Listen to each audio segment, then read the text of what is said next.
C'est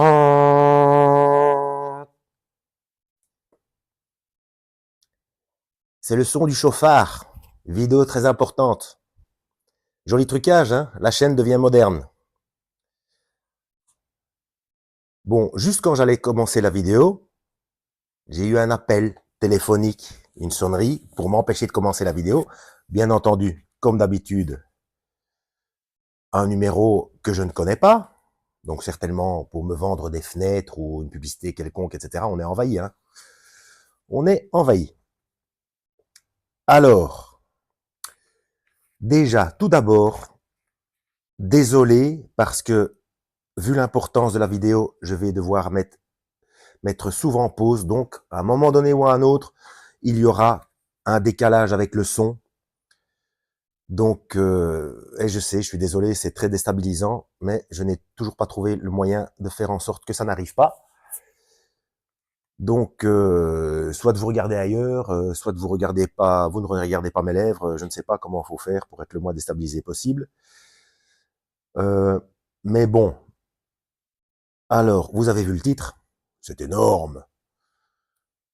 Le rouleau du Fils de Dieu.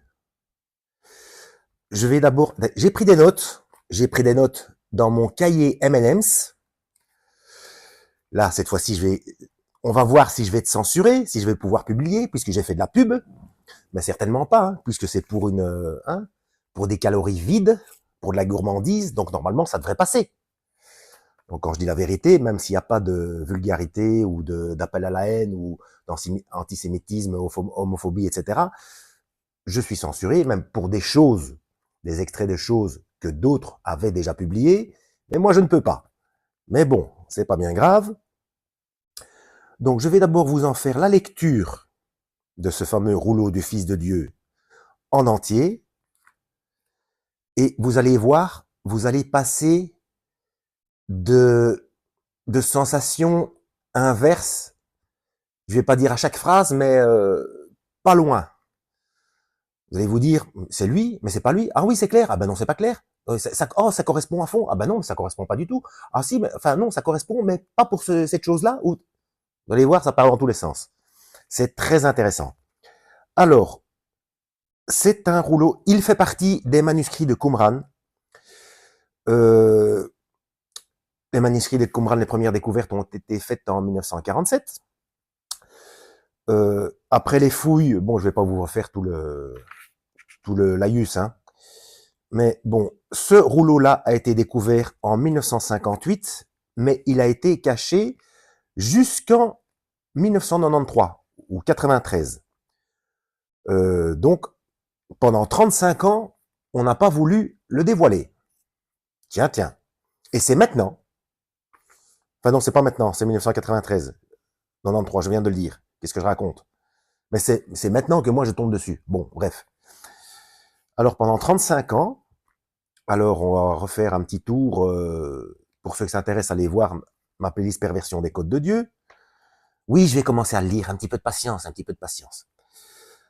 Donc 35, 3 et 5, ça fait 8. 8, c'est le chiffre du Christ. Bon, attention, attention. Ce qu'il y a, ce qui est dévoilé, alors là, je n'ai pas très bien compris, c'est soit dévoilé ou alors ils n'en ont trouvé que. Nous n'avons accès qu'à 2 colonnes, donc ce rouleau est sur 3 colonnes, nous n'avons accès qu'à 2 colonnes sur 3, c'est-à-dire les 2 tiers, c'est-à-dire 66,6%. Déjà, j'adore, j'adore. Alors, ce rouleau-là date de 100 ans avant le Christ. Voilà, 100 ans avant sa naissance. D'où certains versets, mais bon, vous allez me dire, Ésaïe, Jérémie, etc., c'était bien avant 100 ans. Mais donc là, c'est assez récent. Mais vous allez voir que c'est logique, puisque donc on parle d'eschatologie, hein, donc de la fin du monde, voilà. Et donc il est normal qu'on fasse plus de précision entre, enfin, On mélange les deux. J'irai pas plus loin. J'ai dit que j'allais d'abord le lire d'une traite, et ensuite, on va décortiquer. Donc, je ne sais pas combien de temps durera la vidéo, mais bon. Alors, ça commence. Rouleau du Fils de Dieu. L'Esprit de Dieu s'est reposé sur lui. Il s'est prosterné devant le trône. Ô roi, la colère vient sur le monde, et ses années seront abrégées. Telle est sa vision, et tout cela doit encore arriver dans le monde. Au milieu de grands signes, la tribulation viendra sur la terre. Après beaucoup de massacres et de tueries, un prince des nations se lèvera, le roi de Syrie et d'Égypte. Il gouvernera la terre, tous lui seront soumis et tous lui obéiront. Et son fils aussi sera appelé le Grand, et son nom sera désigné. Il sera appelé Fils de Dieu, ils l'appelleront Fils du Très-Haut. Mais comme les météorites que tu as vues dans ta vision, ainsi sera son royaume. Ils ne régneront que quelques années sur la terre, tandis que des gens piétinent d'autres gens et que des nations piétinent d'autres nations, jusqu'à ce que le peuple de Dieu se lève. Alors tous se reposeront de la guerre. Son royaume sera un royaume éternel et toutes ses voies seront justes. Ils jugeront la terre avec justice et toutes les nations feront la paix. La guerre cessera sur la terre et toutes les nations lui rendront hommage. Le grand Dieu sera son aide. Il combattra lui-même pour eux, plaçant les peuples sous leur pouvoir, les renversant devant eux. Le gouvernement de Dieu sera un gouvernement éternel et toutes les profondeurs de la terre lui appartiendront. Les profondeurs de la terre. Alors voilà, c'est fini pour la première lecture. On va décortiquer. Alors ce texte, je suppose que les perspicaces d'entre vous avaient discerné. Ce texte est une préparation à l'acceptation de l'Antéchrist. Donc, on a bien mélangé les deux. Hein. Donc, il y a la préparation de l'usurpation d'identité. Et donc, c'est un texte apocryphe qui se trouvait parmi les manuscrits de Qumran. Voilà. Alors, est-ce que, bon, c'est ce que l'information dit. Est-ce que ça fait partie du programme Bluebeam de la NASA, donc le chapitre qui parle de fausses découvertes archéologiques, voilà, à la fois pour discréditer les vraies découvertes et pour préparer les gens à accepter l'Antichrist, puisque c'est le rouleau du Fils de Dieu, etc. Puis oui, et puis quand on va voir les choses se produire, ah oui, c'est comme c'était écrit, etc. Donc on fait le mélange des personnages. Bref. Ou alors, il date, donc c'est une véritable découverte, donc avec les véritables textes. Donc, je rappelle, pour ceux qui ne s'y intéressent pas depuis longtemps ou qui ont oublié ou qui n'étaient pas au courant, que notamment le rouleau d'Isaïe était complet, qu'on l'a mis en parallèle avec les Bibles de maintenant, et bon, à part quelques broutilles grammaticales, c'est le même texte, donc il n'y a pas de... Et puis plusieurs autres aussi, c'est la même chose que la Bible de maintenant. Hein. Mais dans le tas, il y a des textes apocryphes, et apocryphe ne veut pas dire caché, ou alors c'est l'inverse. Apocryphe ne veut pas dire secret, mais caché. Oui, je crois que c'est ça, si je me rappelle bien. Donc dedans, parfois, il y a des... allez voir ma playlist Le Livre d'Enoch, et vous verrez, enfin, là-dedans, il y a pas de souci, hein.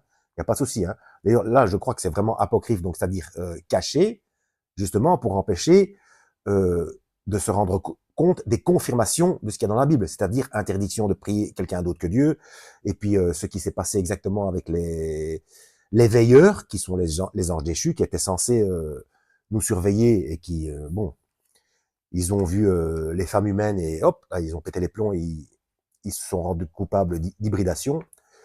Ça, c'est comment? C'est une des raisons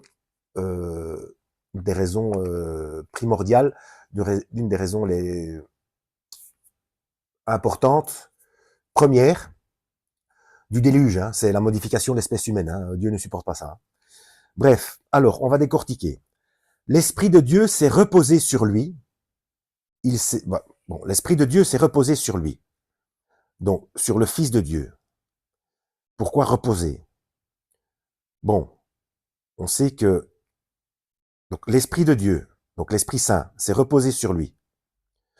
Là, on peut penser que oui, c'est cohérent, puisque le Christ a été investi. Donc, il a montré à tout le monde que l'Esprit est descendu sur lui. Donc, le Père s'est reposé sur son Fils pour agir sur la terre. Bah, le Verbe a été fait chair pour informer, etc. Donc, c'est reposé sur lui, donc lui a fait confiance, etc. Bon, bref. Parce qu'on sait que, enfin, physiquement, Dieu n'a pas besoin de se reposer, hein, il est infatigable. Bon. Il s'est prosterné devant le trône. Donc, le Fils de Dieu s'est prosterné devant le trône. Donc, cohérent, le Christ s'est soumis au Père. Le Père est plus grand que moi, etc. Ça va. Ô roi, la colère vient sur le monde et ses années seront abrégées. Ô roi. C'est qui parle? À qui? Bon, c'est peut-être celui qui écrit le texte et qui... Ou alors celui qui écrit le texte, il parle à son dirigeant de l'époque et il le prévient que la colère vient sur le monde et ses années seront abrégées. Quoi? C'est la colère? Ce sont les années de la colère qui sont abrégées? La concordance ou correspondance ou corrélation, peu importe le terme que vous utilisez, avec l'Apocalypse, et puis avec ce que le Christ explique aussi, donc pour éviter de... Bon, c'est aussi le Christ qui s'exprime dans l'Apocalypse, hein, ou découvrement ou dévoilement selon la traduction que vous avez. Hein. Oui, afin que des gens puissent survivre, de rester en vie, donc justement pour pouvoir continuer à faire des enfants durant le millénium. Voilà. Donc ça, c'est cohérent. Donc c'est soit, bon, les années de la colère seront abrégées. Par contre, on peut aussi lire, donc, ô roi, la colère vient sur le monde et ses années seront abrégées. Les années du Fils de Dieu, enfin du Fils de Dieu, du texte, hein, et du Fils du texte, de Dieu du texte. Vous voyez ce que je veux dire?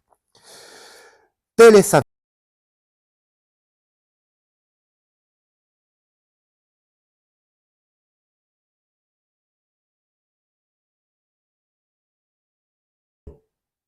de celui qui écrit le texte, ou alors c'est un scribe qui écrit pour celui qui a la vision du prophète en question, parce qu'en fait, ce texte n'est pas signé. Hein. On ne sait pas qui l'a écrit, enfin, ou qui le fait écrire. Hein. Donc je rappelle que ça arrive. Hein. Par exemple, il y a des parties de texte de l'évangile de Jean qui ont été écrits par Papias sous la dictée de Jean, et des textes de Paul qui ont été écrits par Luc sous la dictée de Paul. Hein. Donc voilà. Donc c'est peut-être la même chose. Hein. Peut-être que quand on est dans des états extatiques comme ça, sous l'influence de l'esprit, on n'a pas le... Donc on demande à quelqu'un d'écrire ce qu'on voit. Enfin, vous voyez ce que je veux dire. Bref. Et tout cela doit encore arriver dans le monde. Oui. Donc prophétie. Au milieu de grands signes, la tribulation viendra sur la terre. Ok, pas de souci. Ça, c'est ce que le Christ décrit, il explique dans Matthieu 24, ok. Après beaucoup de massacres et de tueries, un prince des nations se lèvera, le roi de Syrie et d'Égypte. Donc un prince des nations, boum, c'est pas le Fils de Dieu. un prince des nations, donc quelqu'un qui sort des nations, donc de la terre. Non, non, les nations, ce sont les grandes eaux, hein, dans l'Apocalypse. Corrigez-moi si je me trompe, hein. Donc, qui vient des peuples.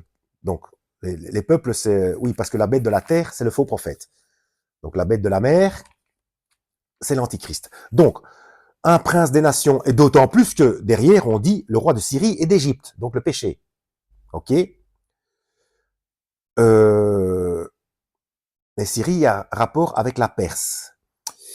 Donc, il y a peut-être quelque chose à comprendre par rapport à ça. Mais là, c'était le roi de Syrie et d'Égypte, donc le roi des deux. Donc, en général, Égypte, c'est péché, pouvoir mondial, Babylone mystérieuse, etc. Donc, un prince des nations se lèvera, le roi de Syrie et d'Égypte. C'est l'antichrist, c'est clair. Il gouvernera la terre, oui. Tous lui seront soumis, oui. Et tous lui obéiront. Et son fils aussi sera appelé le grand. Et son nom sera désigné. Donc cet antichrist aura un fils. Ou alors, c'est Satan, donc un prince. Donc, ce n'est pas un roi, c'est un prince, et le Christ a bien désigné Lucifer comme le prince de ce monde. Donc en fait, là, je vais me contredire. Donc le prince des nations qui se lève, donc c'est-à-dire qui se lève, c'est-à-dire qui décide de prendre le pouvoir, le roi de Syrie et d'Égypte, donc encore dans le monde spirituel, il gouvernera la terre, tous lui seront soumis et tous lui obéiront, et son fils aussi sera appelé le grand. Donc c'est le fils qui est l'antichrist à ce moment-là, sera appelé le grand, et son nom sera désigné. Donc à un moment donné, on va savoir son nom. Ok. J'ai déjà dit dans une précédente vidéo qu'il est fort probable qu'ils prennent le même nom, hein. C'est-à-dire qu'ils prennent le nom de Jésus ou Yeshua. Concernant le nom Yeshua, allez voir mes vidéos, et on sait que d'ici quelques temps, Watchman Québec va faire des vidéos, des traductions de certaines informations concernant ce nom-là. Moi, je reste non figé, d'accord, mais je trouve quand même ça perturbant que, je rappelle encore une fois, que Yeshua, quand c'est écrit en hébreu, on a les 7 flammes de la menorah, donc ça correspond à la lumière, je suis la lumière du monde. Et puis la traduction, dans les 3 temporalités, j'ai sauvé, je sauve, je sauverai. Donc voilà. Mais on sait que usurpation d'identité oblige, et donc il ne serait pas étonnant que voilà, son nom sera désigné, qu'il se fasse appeler du même nom. C'est possible. Voilà. Alors, il sera appelé fils de Dieu, ils l'appelleront fils du Très-Haut. Donc, oui, on sait, en lisant la Bible, qu'il y a usurpation d'identité, et je ne sais plus qui le dit, mais il est écrit quelque part, j'ai oublié la référence, excusez-moi. Donc, il est dit que ceux qui mettront à mort les serviteurs de Dieu croiront servir Dieu. Donc, ces gens qui se feront manipuler et qui mettront à mort les laissés derrière, donc ceux qui resteront après l'enlèvement et que, grâce à l'enlèvement, se rendront compte que c'était vrai et donneront leur vie à Christ, eh bien, ils vont devoir le payer de leur vie physique. Voilà. Ils seront persécutés, etc. Donc, une partie une partie d'eux devront subir Apocalypse 20, versets 4 à 6, hein, donc par refus de marque et ou témoignage de Jésus-Christ, hein, comme quoi il est fils de Dieu, qui s'est sacrifié sur la croix pour le paiement de nos péchés, qu'il est Seigneur, qu'il est divin, etc. Bon. Voilà, il sera appelé fils du Très-Haut, ils l'appelleront fils du Très-Haut. Donc, c'est logique. Donc, on parle toujours de l'Antichrist. Mais comme les météorites que tu as vues dans ta vision, ainsi sera son royaume. Donc, des météorites, ça tombe, et une grande partie est détruite lors de la pénétration dans l'atmosphère, par le frottement de l'air. Donc, les météorites, ça ne dure pas longtemps. Même celles qui arrivent sur Terre, elles explosent, elles sont détruites. Voilà, donc elles font beaucoup de dégâts, mais elles ne sont pas pérennes. Voilà. Donc, ça correspond.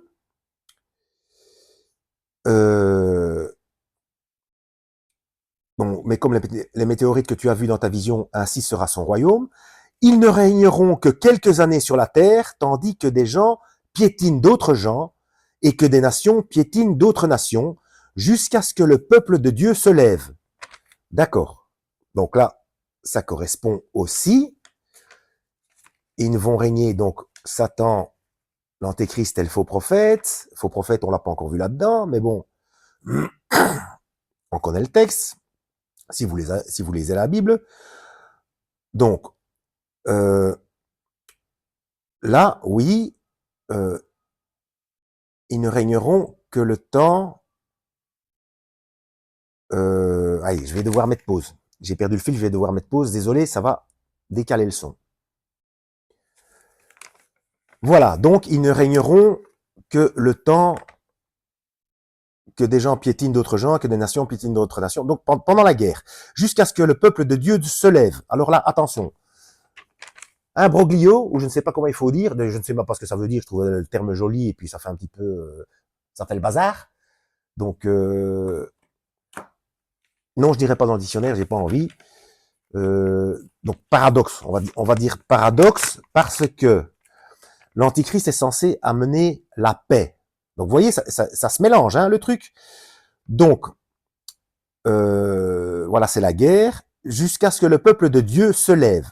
Donc le peuple de Dieu, donc apparemment, Lucifer qui se fait passer pour Dieu. Alors tous se reposeront de la guerre, son royaume sera un royaume éternel, et toutes ses voies seront justes. Donc là, c'est pour préparer, je pense, pour faire croire que c'est lui. C'est toujours pareil, hein, donc Lucifer fait arriver les choses, enfin, il copie les choses qui doivent arriver, et il essaye de faire en sorte que tout corresponde, mais un poil avant, ou quelques années avant, de manière à tromper les gens. Et ça, c'est, comme je le dis toujours, si vous ne lisez pas la Bible, vous ne vous rendrez pas compte de ça, vous allez vous faire berner, hein, vous allez vous faire manipuler. Donc, il est vrai que le véritable royaume de Dieu sera éternel, et que toutes les voies seront justes, mais vu ce qu'il y a écrit ici avant, pour moi, il est clair que cette guerre, c'est la guerre amenant à la fausse paix. D'accord? Vous voyez, ce texte part un peu dans tous les sens. Hein. Ils jugeront la terre avec justice et toutes les nations feront la paix. Oui, ça peut correspondre avec le Père Céleste et l'agneau. On continue, mais aussi avec l'usurpation d'identité. Hein. Voilà, ce sont les deux. La guerre cessera sur la terre et toutes les nations lui rendront hommage. Oui, ça peut correspondre avec le Père Céleste et l'agneau, mais toujours, voilà, attention, le grand Dieu sera son aide, donc le grand Dieu sera l'aide de son Fils, oui, il combattra lui-même pour eux, là ça devient problématique, donc c'est le grand Dieu qui combattra pour eux, donc pour eux deux, pour Dieu et son Fils, le Dieu et le Fils de ce texte, plaçant les peuples sous leur pouvoir, les renversant devant eux. Si vous lisez la Bible, vous savez que lors de la véritable venue, enfin, du véritable retour de Christ, c'est par le simple souffle de sa bouche. Hein. On ne parle pas d'armée, de tuerie, de machin, etc. Hein. Voilà. Le gouvernement de Dieu sera un gouvernement éternel et toutes les profondeurs de la terre lui appartiendront. Et voilà, là, c'est là. Et toutes les profondeurs de la terre. Donc pas la terre, mais les profondeurs. Donc pour moi, on parle de Lucifer et de l'Antichrist qui vont régner dans les profondeurs, dans l'enfer, pour bien faire souffrir ceux qui ont refusé le sacrifice du Christ, etc. Donc je vous renvoie à la Bible. Hein. Donc, mais là, apparemment, oui, c'est la fin du texte. Donc le gouvernement de Dieu sera un gouvernement éternel, donc de Dieu entre guillemets, et toutes les profondeurs de la terre lui appartiendront. Donc là,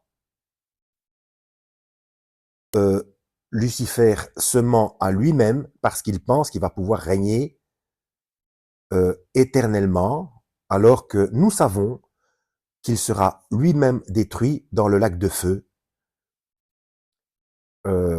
Donc, il n'aura plus aucun règne de quoi que ce soit. Donc, il sera en souffrance aussi. Il ne régnera pas. Et ça correspond tout à fait avec le mensonge que croient certaines institutions secrètes. Je fais attention parce que j'ai déjà dit le mot, mais comme j'ai déjà parlé de mon carnet M&M's, je fais attention. Donc, institution secrète. Allez voir ma playlist, le gouvernement mondial de l'Antichrist. La playlist, voilà.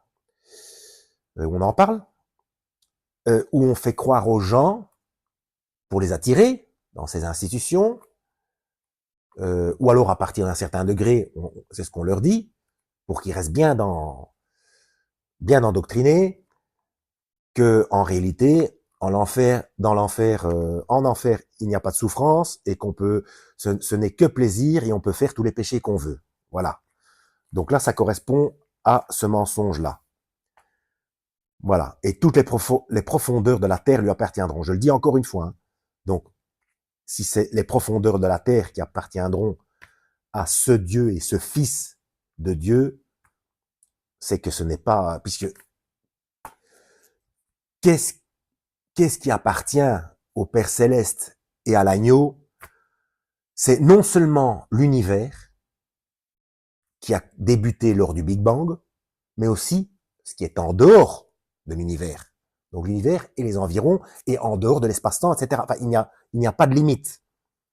Et là, on parle tout simplement donc, le gouvernement de Dieu sera un gouvernement éternel et toutes les profondeurs de la terre lui appartiendront. Donc non seulement c'est ni l'univers, ni ce qui est en dehors de l'univers, mais en plus, c'est même pas la terre entière non plus, ce ne sont que les profondeurs de la terre. Donc vous voyez, à chaque mot, donc vous savez, si vous me suivez depuis suffisamment longtemps, vous savez que parfois je défends des apocryphes, mais celui-là, en l'occurrence,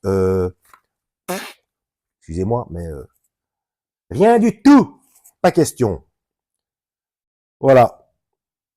Donc j'espère que vous avez remarqué l'effort que j'ai fait pour commencer par le son du chauffard. Hein. Excellent, je trouve que c'était un excellent trucage, sans moyens techniques, sans voilà. Donc ma chaîne devient très moderne. Abonnez-vous, likez, partagez, voilà. Alors toujours pareil, hein, en espérant avoir été utile. Et oui, rappel très important, même quand je dis des choses comme ça qui sont révoltantes. Après, je vais vous montrer un truc, vous allez voir, c'est pas mal. Ça devient n'importe quoi, mon écriture. Même des choses qui sont révoltantes. Matthieu, chapitre 5. Lisez Matthieu, chapitre 5. Surtout, ne vous révoltez pas. Ne vous révoltez pas parce que c'est exactement ce qui est voulu. C'est dans le plan pour que nous chutions. Pour que les disciples de Christ, ou bref, pour que le bon troupeau du bon berger se perdent en révolte, parce que le fait de se rendre compte de certaines choses, c'est révoltant, que ce soit les maltraitants. Enfin, je dois faire attention hein, pour la censure, parce que d'autres peuvent parler de ça, moi je peux pas. Donc les maltraitances, petit machin, voilà, dur, et puis malversation politique, etc., etc. Géopolitique, voilà. Quand on voit clair, on a envie de se révolter, et c'est exactement ce qu'il ne faut pas faire, parce que c'est obéir à la directive Ordo Abchao. Voilà. Rapport avec Albert Pike dans son courrier, etc. Allez voir ma playlist, le gouvernement mondial de l'Antichrist. Hein. Alors, je vais vous montrer, quand même, c'est pas mal. Voilà mon écriture de maintenant. Voilà, depuis le premier confinement. pour ça, j'ai pas trop envie de... En plus, j'ai mal aux mains, etc. Arthrose. Mais bon, comme quoi, ce qui prouve que j'ai l'esprit inquiet de... J'ai peur de pas en faire suffisamment.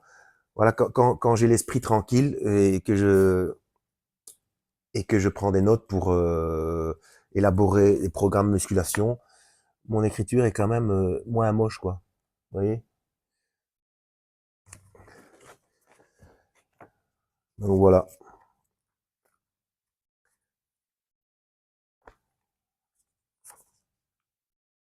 Ok, bon, ça fait une demi-heure. À mon avis, ça va être le son. Je n'ai mis que 2 fois pause, mais malgré ça, je sens que le son va être décalé à fond. Je suis vraiment désolé, hein. Je ne sais pas. Et quand je fais du direct, j'ai tout le temps des coupures. Je ne sais pas ce que je dois faire. Voilà. En espérant avoir été utile, donc lisez la Bible. À la prochaine et que Yahweh vous guide.